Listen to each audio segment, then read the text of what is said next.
நமஸ்காரம் நண்பர்களே. இன்னைக்கு பொட்டு பத்தின கட்டுக்கதை பத்தி தான் நான் சொல்ல போறேன். எனக்கே ஒருத்தவங்க என்ன அட்வைஸ் பண்ணாங்கன்னா, "நீ ஏன் இவ்ளோ சின்ன பொட்டு வச்சிருக்க? பெரிய பொட்டா வைக்கணும். பெரிய பொட்டா வச்சாதான் வந்துட்டு கணவருக்கு ஆயுள் அதிகரிக்கும்னு" சொன்னாங்க. நான் என்ன சொல்ல வரேன்னா, நம்ம இந்த இடத்துல வைக்கிற பொட்டு தான் கணவருக்காக. அதுவும் கணவரோட ஆயுள் அதிகரிக்கிறதுக்காக இல்ல. ஒருத்தர் பிறக்கும்போதே அவங்களோட ஆயுள் எழுதப்பட்டது. நம்ம வைக்கிற பொட்டுனால அது மாத்த போறது கிடையாது. இந்த இடத்துல வைக்கிற பொட்டு எதுக்காகனா, நமக்கு கல்யாணம் ஆயிடுச்சு, எனக்கு கணவர் இருக்காரு, அதை காட்டுறதுக்காக தான் நம்ம இந்த இடத்துலயே பொட்டு வைக்கிறோம். இந்த இடத்துல வைக்கிற பொட்டுக்கும் கணவர் ஆயுளுக்கும் சம்மந்தம் கிடையாது. இந்த இடத்துல உள்ள சக்ராவை தூண்டுறதுக்காக தான் நம்ம இந்த இடத்துல பொட்டு வைக்கிறோம். அது நம்மளோட தமிழ் பண்பாடு, நம்ம கலாச்சாரத்துப்படி நம்ம அதை பண்றோம்.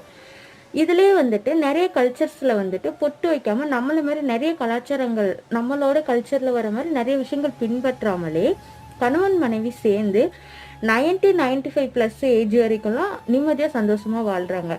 நம்ம ஆட்கள் தான் இன்னும் இந்த மாரி